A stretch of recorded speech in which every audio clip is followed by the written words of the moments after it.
Ел сайын яңа ел алдыннан инде бер матур традиция буенча республикабыз шәһәр районнарында иң матур ишек алдына йорт исеменә бәйге оештырыла.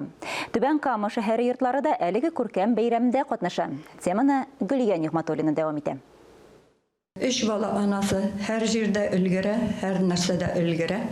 Безгә булышырга да өлгерә. Аның балалары да апа ярдәм кирәкми дип кенә торалар. Андый күршебез булуга без бик сөенәбез.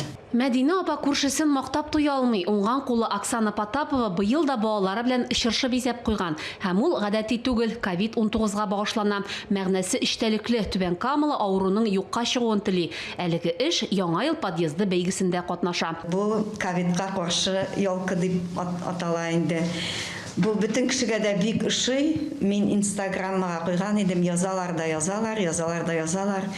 Бу инде үзенең бик нык сәләтле булу аркасында шулай ясады.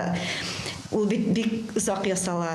Мин үзем дә кабартып карадым бер перчатканы.